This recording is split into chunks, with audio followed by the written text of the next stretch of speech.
let's go to actually let's go ahead and move on to our first topic here. We'll come back to super chats. Evan, how many Discord questions do we have left? God, like 6, 7. Okay, got it. Very good. We did have the PlayStation 5 Teardown that dropped. I think it was midweek. They just dropped it on YouTube, and then something we expected because they did this with the PS4 Pro. I believe they did it with the PS4 original as well, where they take the whole system apart, they show it to you. It was about 7 minutes long, and some of the biggest revelations was how big that heatsink was, which it was massive. It was probably, I would say, twice the size of what's in the Series X in terms of heatsink. And yeah, that was pretty ridiculous. And they showed the SSD to solder to the board, and they showed us the NVMe slot. But they did also show that the side panels are removable, and they're little vacuum spots where you can vacuum out all the dust and everything. And then they sat the PS5 next to himself, and it was pretty obvious it is a massive system. So what did everyone think about the teardown? I'm really excited for customizable panels to come back because I grew up in the Xbox 360 era, and I had so many of those. I'd pop it off sometimes, like, all right, let's put on the Halo one, let's put on the Gears of War one. I want a Spider-Man skin for my PS5 so bad. So I kind of don't think they're even going to sell them. I think third parties might. I think third parties will figure out dimensions and stuff. I think Sony did that so that they don't have to make a different system necessarily all the way around shell wise when they do a custom console. They just got to produce those two side panels, and that's it, and then keep sending it along. It should make the vinyl wrap people like their job a lot easier if you're trying to get one of those types of things. That's on the true. Sides. You can just kind of push down, and then you can maybe even cut around it on the edge where you see it. Those side panels are huge, though. It'd be like replacing a windshield on a car. Be a major. That's just more space for the art, Can man. you imagine when you get that package from the Amazon warehouse and it's huge? Like, oh, you're replacing your AC vents? Nah, bro, it's my PS5 panel. PS5, I'm good. Because, like, the 360, I like the 360 faceplates, too. Like, I used to have, like, a bunch of, like, NFL teams, 49ers and stuff, so it was cool. But I mean, that's what I said too. I was like, yo, it'd be kind of cool if you can replace it. But I'm thinking, man, those would be some pretty big, two big side panels on there. But yeah, I don't care, man. I want a Spider-Man one so What's bad. cool is you could probably pop them off, and you could probably go get them like dipped or something, like an auto shot. You could probably just roll by with it and be like, yo, can you throw this on like they're spray painting their car purple. I'm like, Bo, can you top me off? No, they'll do it. They'll do it with all kinds of stuff. Plastic should be easy for it too. So that's funny. That I bet you some people do some wild stuff day one with their PS5 panels. I mean, if you take them off and spray paint it. That's true. There'll be some really cool art stuff. I feel like a lot of people have fun with it. Oh yeah. Oh, absolutely. And once third parties figure out the dimensions and they start like printing them and creating them through molds or anything, there'll be all kinds of stuff out there. So that could be really, really cool. But beyond that, what do you guys think of the insides of the PS5? Anything strike you as a bit out there or surprising? It definitely looked like the inside of a console. Am I the only one who didn't give a shit? Yeah, I didn't care. I was like, oh, that's cool. Give me the games. I just want games, man. Yeah, I didn't know about the games, so I made fun of it a little bit, and people got salty. So that's the reason why I kind of made fun of it. Because I just felt OJ, your video intro was 10 out of 10, man. With the ship taking off, the rocket taking off. Yeah, just because it was a teardown, but I mean, it was just I didn't really care about it too much. I'm kind of more excited about like the news about the games, like the backwards compatibility. That news was cool, like finally getting some a little bit better details on that. But I mean, people want to know about the teardown, like how the system's going to operate though. So I think it's important for guys like, like John that know more about the insides and how it's going to hold up and, the heat and all that. Cause we got the whole news about the Xbox and it's like weird news about overheating, which I don't think that's the case, but whatever, Well, so yeah, we'll get into that. Yeah. So it's good to see what it's actually like in there. Cause if you're going to spend $500, right? Or $400, you kind of want to know, okay, well, what's the materials? How's it look like? How's it built? So it's also like a quality type of thing too, Yeah. I thought we know why it's so heavy now, MVG. Yeah, I thought it was impressive. I mean, I love that stuff as you know, and I thought it was good. I now understand Sony's vision with this thing. Like the motherboard is like massive, right? Like it's probably the biggest motherboard in video game console history. But I can see why it's been built the way it was, because he's kind of the areas of where the heat is on the motherboard are kind of so far apart from each other. So you kind of got a really good transfer of heat, and then you got that massive heatsink that wraps the whole thing up in a nice package. So it's impressive, man. Like I kind of walked away thinking, man, they've really done some good work on this, even though it is a huge system, but it's been done by design, of course. You know what's really interesting is, remember back in the day we had the PS2, like the old fat PS2 model, and then we had the PS2 Slim, and it was so drastic of a change in terms of how much they shrunk it. I think this system could have something similar as AMD's like RDNA 2 evolves and the fabrication drops or just becomes more efficient. And because the biggest part of that whole system is like the heatsink. The heatsink takes up so much volume in there. And if they continue to drop down the power requirements for the system, because it needs 350 watts, I think. Let's say they get that down to like 245 or 240, somewhere in there, or maybe 200. Who knows? They could get crazy with it. But then all of a sudden we could have had like this slim PS5 that's like actually small. So I see a lot of areas where they can shrink the whole system down, which is cool. Yeah, definitely.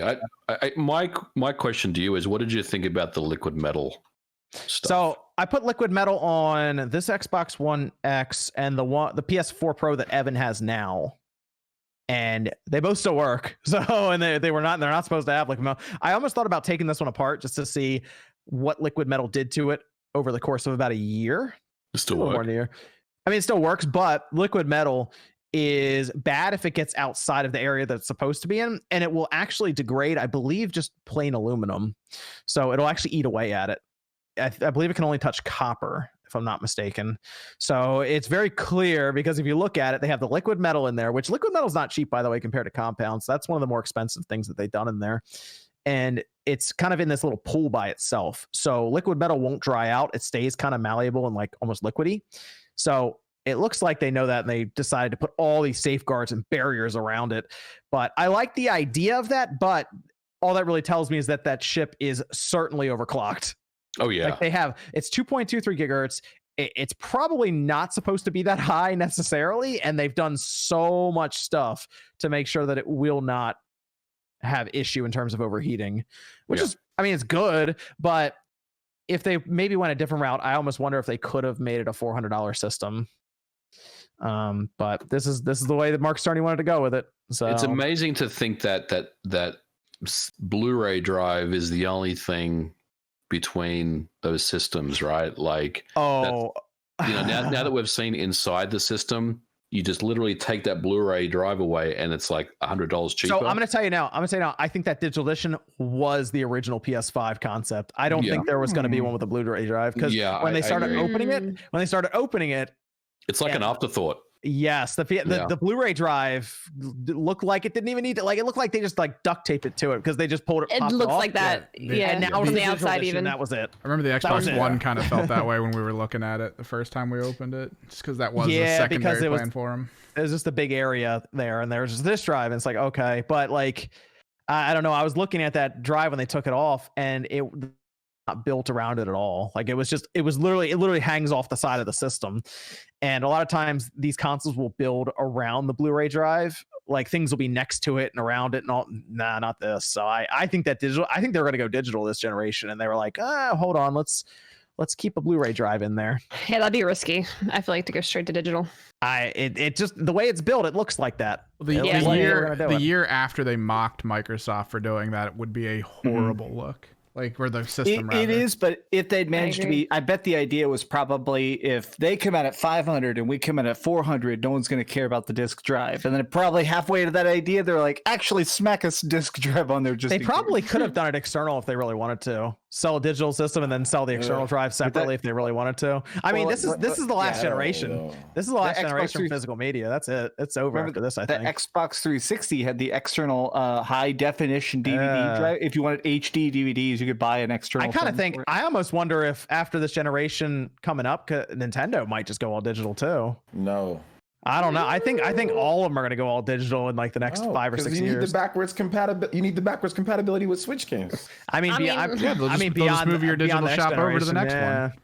5-6 years is a very long time for technology. If we even look back, like how fast technology's gone, who's to say? I mean, maybe. I don't know. Starting to think we might get to that point sooner rather than later after seeing how that PS5 was built. I like it, and I think it's a typical Sony design. If you opened up a PS4 or a PS3 or even a PS2, it's kind of very familiar. Like, as you started tearing it down, it just had that trademark Sony kind of build about the whole thing, which I thought was kind of cool. It didn't look like a particularly difficult teardown either. I know that it was heavily edited, right? And he only took like 2 screws out, but there are a lot of screws in there because you can see him on the side, right? Like at the end, you could see that he had him on the side. There's like 30 screws. He's like, hold on, no. But it didn't look that complicated to tear the system down, which is good. And adding the NVMe drive as well the M2 drive looked pretty straightforward. You just pop the panels off and you install it. So that was pretty cool. I like the fan. The intake fan looked pretty beefy. It's took air in from both sides. It's gonna be quiet. Like it's gonna be a quiet system, which is good. The fan's very large. I think it's 120 millimeters by 45 millimeters, so that'll move air very, very easily through the system. It's a big system, and it kind of goes against everything about a game console. If you think about it this way, the original Xbox was criticized for being so big, and it was one of the reasons why it wasn't embraced in countries like Japan, because they didn't want a system so massive. But now, Sony's got the PS5, which eclipses it, right? So it'll be interesting to see how well it does in countries like Japan and some other Asian countries. I don't think Asia is a focus for Sony with the PlayStation 5, and I would extend that to the announcement of the controller change of the XO button. Absolutely. That was a big deal. That was a bigger deal than people realize around here. Yeah, that's what I'm saying to Japan. The hell with what you're used to. We're making the standard that the Western market knows, and deal with it.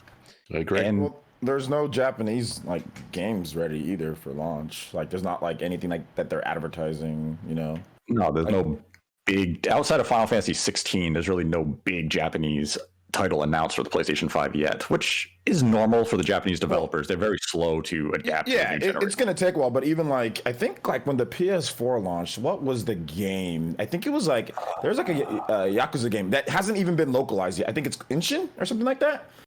There was that game for the PS4's launch in Japan.